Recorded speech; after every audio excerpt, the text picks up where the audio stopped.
Welcome back, everyone. I'm Dr. Pamela, and today we are deepening the last week conversation that began with our Taoist episode of calling in a baby.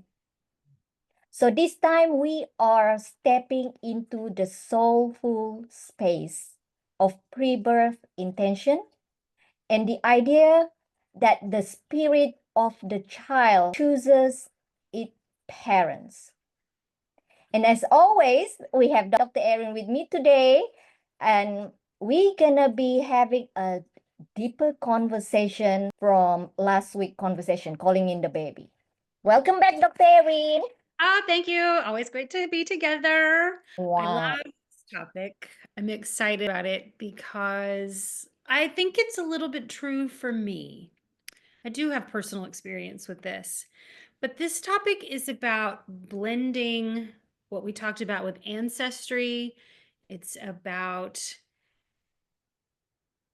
spirituality, the soulfulness, like you said. We kind of touched on that. I think that so much of what we're intending to do is to bring spirit and soul and intention like back into the conception process.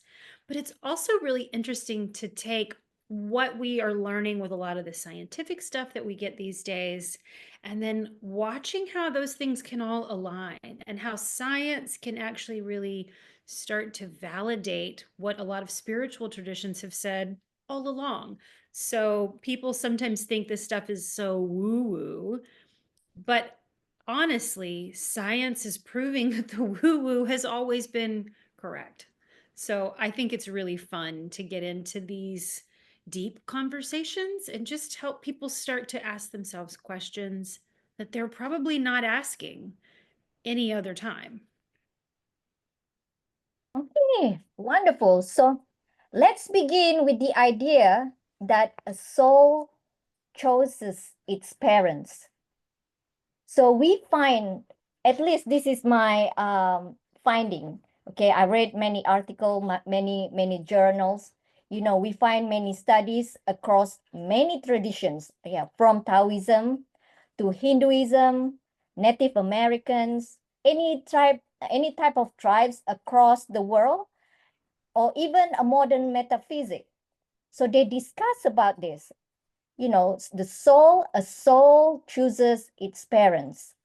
So can you elaborate on this, Dr. Erin?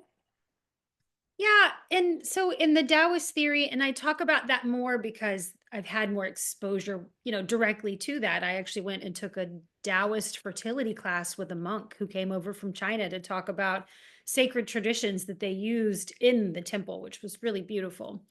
So conception is energetic. It's not just sperm and egg. We keep saying that. There's this whole energetic, emotional quality there. And so when we bring the right people together and those right energy fields together, that is the perfect funnel, for bringing in that baby energy, the spiritual energy, the soul that wants to come down and join you. And I think we can see this when we see maybe couples that had a hard time conceiving, and the inability to conceive sometimes separates people. But then two people separate and each go on to have prolific families with other people. I think we have to ask ourselves, was it that those two people just energetically, they didn't marry, they didn't match? Like, perhaps that isn't a bad thing. Perhaps that's divinity bringing you to the right soul and the right spirit and bringing you the right children that are waiting for you. I just think it's really juicy and interesting to talk about that. So, this is more of what we call the soul contract. It's this idea that before a baby is born, there's this agreement. There's this cosmic energy of agreement that says, this mother, this father, this baby, or these two partners, whatever that union looks like, that this baby is a match. And it's not something that we make consciously. We don't sign a form about it. It's a contract with the universe that you're going to accept the person, the soul that has chosen to come and be with you.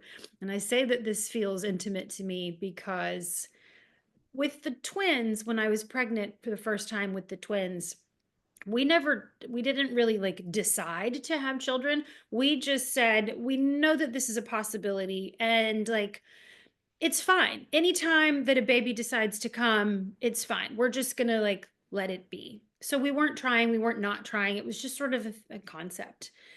And so when we found out we were pregnant, I had a good friend who kind of read energy fields and such. And she kept telling me there's some, I didn't even know yet. I wasn't even far enough along to take a test. And she kept saying, no, like there's something going on here. You're different.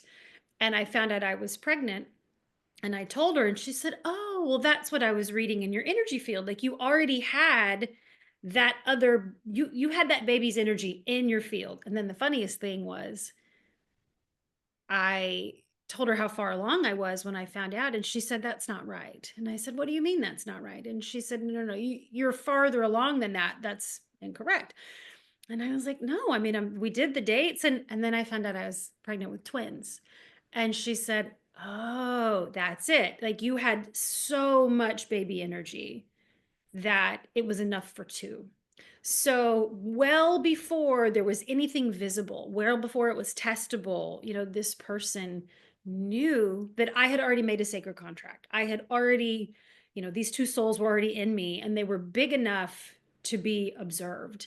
And I just remember, I'll never not know what that felt like. It was really extraordinary. And I think that was really early in my career. And so it changed the way that I related to pregnancy forever after that. That's beautiful. So literally the twins chooses you to become their mama. That's just Yeah. beautiful. Yes. I get really mad at them. I have to remember that. They chose me for a reason. I just have to make good on this promise. And that kind of makes me feel better. Yes. So that leads to this week conversation with my patient. So I have this patient that originally she came in with headache. So she didn't mention about any fertility that she's trying to try or trying to achieve. But the main thing she came in is for the headache. Then I checked, the spine and everything. She has a little bit scoliosis and a little bit blood deficiency. So that's how I help her, like tons of massage, realign the spine, and now she is better. So she's able to carry out any type of activities. She even participated in the jujitsu. So before she was so weak, now she has all this blood, she and blood, and she like really excited about it. But when she came in this week, it was really different. She said she's having her period at this moment, and it was a little bit crampy. And I helped her with that. And then she brought in a conversation. This is like a very deep level of conversation that she said she, at first, after she had her twins, right?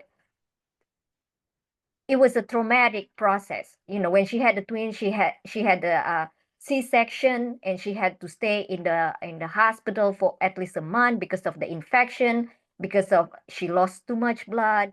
It was literally like a traumatic experience. And then that's when she decided not to have a baby anymore. But after like few months, she got pregnant, but she got miscarriage. Not once, but twice. So when I heard that story, I said, your body is not ready yet. The baby want to come in. The baby is waiting to come in. But your vessel is not ready to receive, right? And the interesting part is one of the twins now is like 13 years old. One of the twins keep asking her, when will the baby sister arrive? And then Mhm. it dawned to her that they are expecting somebody to come in, but when is that gonna be? So Mhm. she actually opened up the door again, and possibly with the possibility of receiving another pregnancy. So they want baby girl. So we shall see. But I did tell her, there is a soul trying to come in, but you have to prepare the vessel. So there is this concept, like we discussed the concept last week, the Wu Wei, and also we talk about the Tao, the Way. Okay, it's basically the natural timing without forces. And also in modern psychology, it even mirror this idea that stress and trauma can affect the fertility. So that's what happened with this patient. So I talk, think we see that yes, when women have had traumatic pregnancy or traumatic birth, and there's something in their subconscious that now feels like pregnancy's not good, it's yeah, unsafe. yes, When the deepest part of soul doesn't feel like it's safe to conceive, it can trip all the wires and keep pregnancy from being successful. So I think that's one of the unspoken contracts that we're always working through with acupuncture patients, is yeah, helping them retrain their body system to feel safe again so that they can receive, they can open up to the idea. And I think even when women desperately want a baby, they can still be closed to it for some reason. It could be trauma, sexual trauma. It could be like we were talking about pregnancy and birth trauma. There's a million different reasons that might put somebody in a place where, deep in their mind, they think, I don't think it's really a good idea, even though they desperately want it. yes. So the stress and trauma, well, if we understand with the Western science, these affect the hormones, the ovulation, and also the sperm quality. So Yeah. so maybe the soul that pending to come is ready, right? But if the vessel, the mom vessel, or the dead sperm is not ready, in the physical and emotional level, it's still not gonna be ready for everybody to receive the pregnancy, right? I agree. Yeah. So moving forward, so my next question is, in your opinion, Dr. Erin, so what does emotional or spiritual readiness look like? That's a hard question because I think what we think is it looks like people that say, I want it. Yeah. But wanting it and how do you explain this? I think it's surrender. It's beyond want and desire, and it's into surrender. It's into, I can't control it. I can't control if I'm going to have a boy or a girl. I can't control that I'm going to get pregnant in July so that I have a baby at Christmas next year. We have all these weird things that people want for their timeline. We want it to happen on this year because we're going to move next year. They have all these intentions.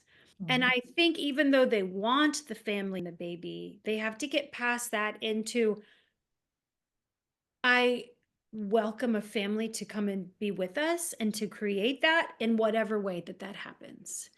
And I think when we let go of all of that, material stuff and what it's going to look like in the pictures at the right time of year, I think when we let go of that and really just say, I want to have the family that's meant for me, and that might be a boy or a girl, or it might be two, or it might be three, and one of them might be autistic or have Down syndrome. And we just have to be willing to surrender to whatever is chosen for us. And I think when you get there is when the chemistry of that really turns into emotional and spiritual readiness. When I'm talking to a patient and they're doing IVF so that they can test and control and pick the right ones and all these things, that's not surrender, right? Surrender is the person who's like, I'm not going to test my embryos because it doesn't matter. Whichever one of those embryos is for me will find me. And there's like that real confidence that my life is going to be fine no matter what. And Mhm. I think that's the sign of readiness. Mhm. It's more like allowing. for the Yeah. nature to take its place. It's more, yeah, it's allowing the universal energy to come to you instead of like forcing Right. with you, And I right? think it's fun to say this, working so much in the IVF world. For years, we didn't have testing, right? We couldn't test the embryos. You just took a chance on those embryos. And then we started having these cool genetic tests, and they were able to test the embryos and look for defects and flaws and all these things. But that kind of ended up a rabbit hole. And they started saying, well, this one's no good, and this one's no good, and this one's no good. And so all of these embryos were bypassed as potential healthy children. Mhm. And then now we've had enough time, and I think enough desperation to realize you can't test what is potential, right? I mean, we can have some parameters on what we think is viable, but come to find out, a lot of those people who weren't testing were transferring unhealthy or genetically abnormal or whatever embryos that turned out to be very healthy pregnancies. Mhm. So Western science, in its attempt to have so much control, kind of did a little disservice. And it wasn't until people said, I don't care. I'm going to not worry about that anymore. I'm just going to transfer the embryos I have and take my chances. And then you see, embryos that were low quality or various things would take hold and become healthy babies. And I think it was that. It was the belief. It was the parents' belief that it doesn't matter who this baby is or what they look like or what they have going on. They're mine. They're part of me, and I'm going to allow that into my space. So I think even in the scientific realm, we're seeing shifts to say, who are we to decide which ones of these are babies? Maybe it's a quirky baby. Maybe it's a baby that's a little different from textbook baby, but that doesn't mean it's not a healthy baby that you wouldn't want to bring into your family. So I think we start to see the dynamics of ethics and spirituality come back into science. I think we're always bringing that back into science. Mhm. So to support the body readiness, right? If we look into studies like psychoneuroimmunology, that it shows a lot of, the practices like meditation, visualization, and stress reduction can impact hormones level. So, and also increase pregnancy rate. So when we talk about like allowing the pregnancy, right, we can, like you said, we cannot control we people think they might be able to control, but we don't have control with whatever comes to you. But we can work with the force of nature using the psychoneural immunology method, like doing meditation, visualization, just to like help the body stress, the hormone stress as well, right? Yes. So let's look at another level of this conversation, our ancestors. So we understood from last week, right? The Taoists or the Native American Indian, right? The lineage, our lineage is part of an invitation. So part of like, wanting to have a baby is not just like I want to have a baby. It's part of like the continuation of the lineage. Can you elaborate more on that, Dr. Erin? Hmm. Yeah. So I wonder in the West too, like people that are here in America who have sort of lost their ties to a lot of their ancestral. Yes. We came to this country, we're a melting pot, but we didn't bring our 1,000 years of tradition. Like if you live in China or if you live in India or you live in Hungary, we don't have that same kind of history. And so I do wonder if we have lost some of our ability to feel those deep connections to ancestors and like the sacred passing because we kind of disturbed the lineage when we started this new country. So I think you do need to be intentional about that. And we talked about it in the last one about kind of going to your family and asking questions and learning stories. And so I think that there is a lot of that in America for sure. I think when you're steeped in tradition in your home country, it might be easier to feel the presence of that sacred energy, and you're maybe having different kinds of conversations with, especially the women in your family, since we don't really have that female dominated midwifery system anymore. We've lost that, the passing of information by sight, by being present with other people's births. How many people go to a birth before they have their own baby? Like very few. But in the old days and traditionally, a lot of women would have been to many births before they ever had a baby. So they already understood the holiness of it, the magnitude of it, how it's profound when you see a new being come into the room. So without having any of that to rely on, I think we've kind of, yeah, we've like homogenized it and we've westernized it in this way that it's just sort of like, you have a baby, like it's a big deal. It's a Yeah. big deal to create a human and then push it out through the womb. So there's these ideas that you can have trauma passed down through the generations through the womb. Mhm.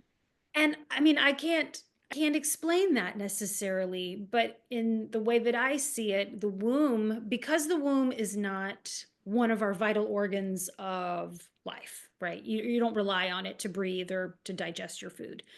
It's a sacred space, but it's also an empty vessel. Like when there's no baby in there, it's an empty palace. And where do we tend to put things that we don't know what to do with? We put them in empty places. Yep. So things like your joint spaces and it's a warehouse, and you can put all kinds of emotional baggage in there because there's space. And then I think we all believe in the Chinese medicine world, and probably many others, that's one of the things that starts to manifest like gynecological problems and, issues when you're not processing your feelings or what's happening or your stress, and your body's just trying to put it somewhere. And so it kind of tucks it into the womb.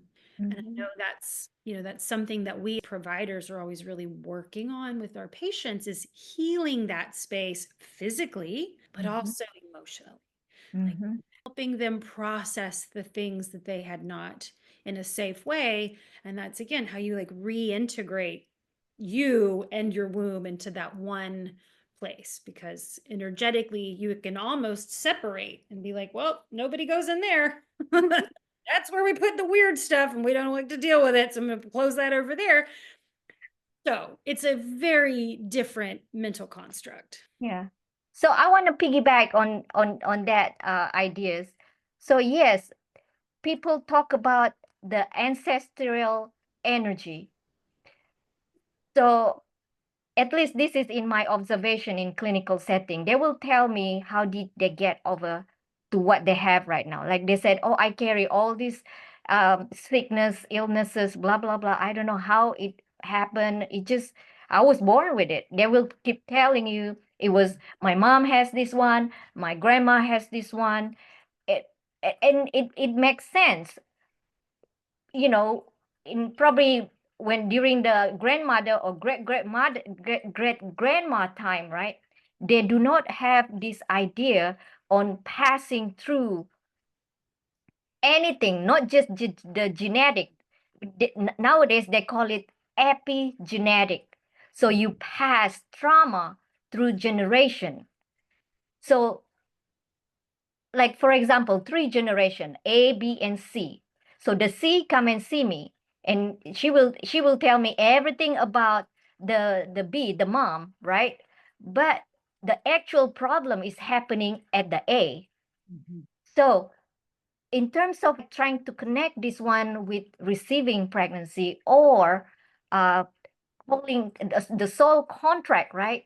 So the person that trying to do a contract with the incoming baby, they have to basically make sure the vessel is empty. Like you said, it's empty vessel, you put everything there, and then kind of like passing through to the next generation uh, without intention. You just like pass through.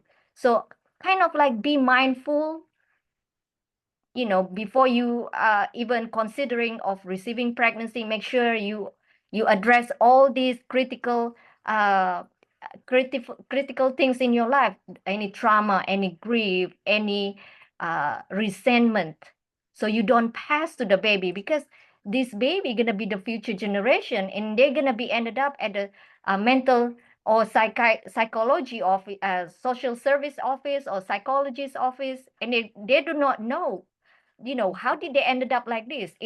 They call it the ancestral baggage. So it's good to acknowledge that. Yeah, Yeah. absolutely. Yeah.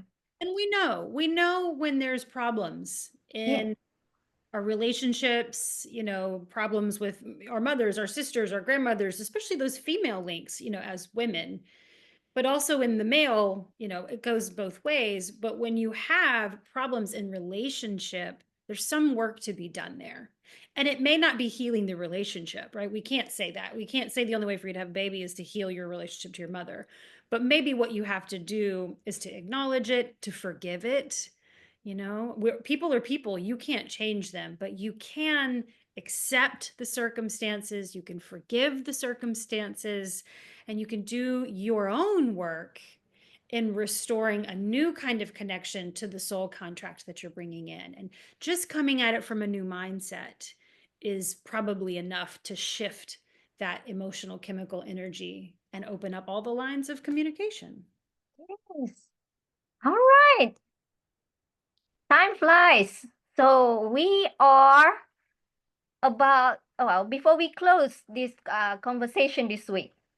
Okay, so we're going to share this one. So we're going to provide you with some tangible information, and unconventional tips Mhm. to on how can someone connect with the spirit of the child they feel is near.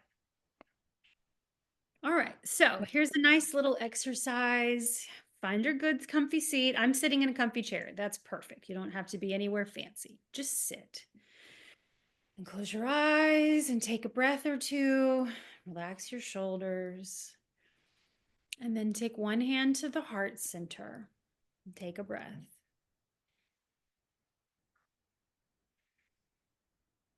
And then take your other hand to just below the navel where the area of the womb would be. And then take a breath. And just take a few breaths just like that. Natural rhythm. Don't have to work hard.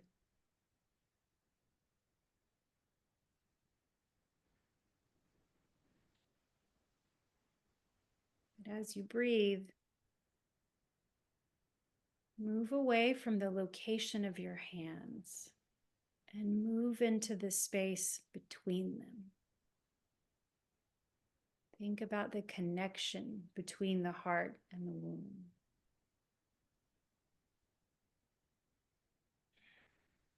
And just take those gentle breaths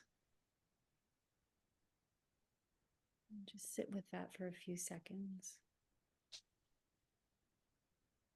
And then when you're ready, say to the child, to the soul contract, to that sacred lineage, when it's time, I am ready.